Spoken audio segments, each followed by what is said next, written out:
Assalamualaikum warahmatullahi wabarakatuh. Perkenalkan, nama saya Anastasia dari Prodi Manajemen Pemasaran semester 5 dari Fakultas Ekonomi Universitas Muhammadiyah Cirebon. Dalam pembuatan video ini saya ingin menjelaskan mengenai penulisan permintaan pesan rutin yang positif. Yang pertama itu ada strategi penulisan untuk permintaan pesan-pesan rutin dan pesan-pesan positif.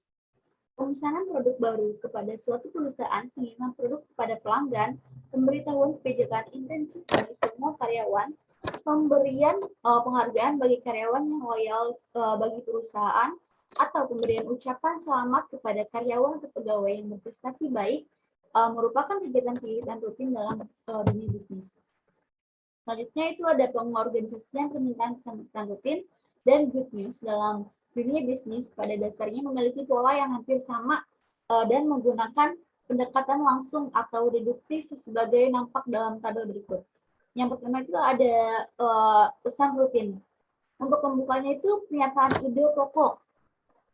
Nah, pertanyaannya itu atau isinya itu ada penjelasan rincian. Yang terakhir itu penutup, mengingatkan kembali ide pokok atau mencakup pemikiran penutup untuk yang berorientasi ke depan.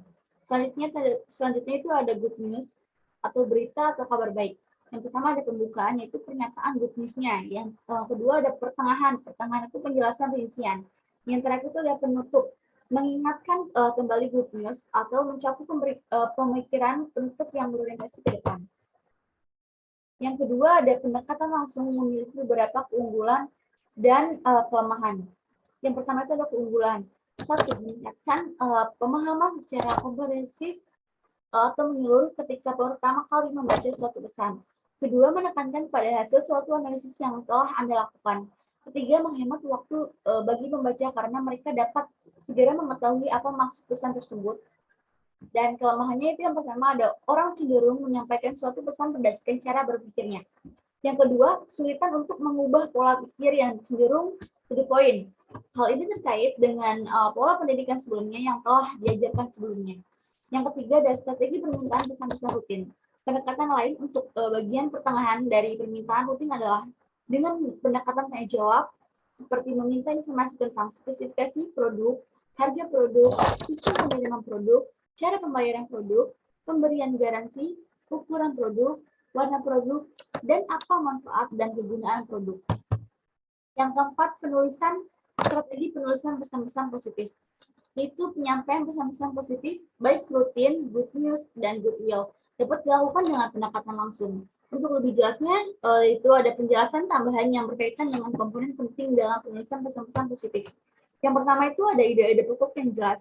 Kedua, penjelasan rinci, dan yang ketiga, penutup surat. Yang kelima itu ada pesan-pesan good news dan goodwill.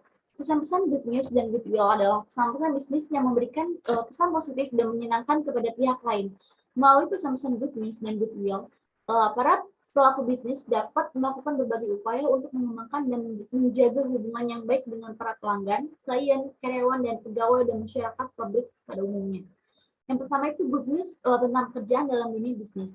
Terdapat beberapa contoh good news yang berkaitan dengan masalah pekerjaan, baik yang berbentuk finansial maupun non-finansial. Yang ketiga, good news tentang produk. Good news yang berkaitan dengan produk dan dapat dilakukan dengan pemberian diskon harga, pemberian kupon gratis, kupon diskon, dan pemberian produk suplemen. Yang ketiga itu ada pesan-pesan goodwill. Goodwill adalah perasaan positif yang mendorong untuk tetap menjaga hubungan bisnis lebih baik. Yang C itu ada menulis jawaban positif. Banyak memo dan surat-surat bisnis ditulis untuk memberikan tanggapan atas suatu pesan maupun adanya permintaan tertentu untuk memberikan jawaban atas berbagai permintaan informasi yang positif. Tersebut dapat digunakan pendekatan yang langsung yang dimulai dengan pernyataan yang positif, menyenangkan, dan diakhiri dengan pernyataan hormat kepada orang lain. Satu itu ada surat konfirmasi pesanan. Salah satu surat bisnis yang paling sederhana adalah membuat surat konfirmasi yang menjelaskan kepada pelanggan bahwa pesanan produknya telah diterima. Yang kedua itu ada menjawab permintaan pesanan. Bagaimana Anda menjawab permintaan informasi yang baik berisi penjualan potensial maupun yang tidak. Yang pertama itu menjawab permintaan dengan penjualan potensial, yang kedua menjawab permintaan tanpa penjualan. Nah, Selanjutnya itu ada menangani permintaan kredit rutin. Kredit pada dasarnya adalah bentuk kepercayaan yang diberikan oleh suatu lembaga keuangan, bank maupun non-bank kepada nasabah untuk berbagai kepentingan. Oleh karena itu, kredit merupakan sesuatu hal yang sudah biasa dalam suatu masyarakat.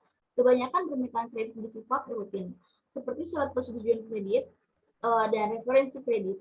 Itu ada persetujuan kredit dan memberikan referensi kredit. Dan yang terakhir itu ada surat rekomendasi dan pemberitahuan.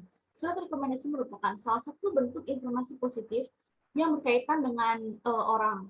Surat rekomendasi memiliki beberapa karakteristik antara lain yang pertama, nama lengkap pemohon untuk keperluan melanjutkan studi dan mencari kerja. Yang kedua, pekerjaan atau manfaat yang diharapkan pemohon.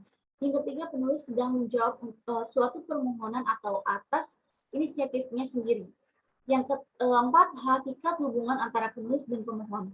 Dan yang terakhir ada fakta-fakta yang relevan dengan posisi dan kedudukan yang dicari.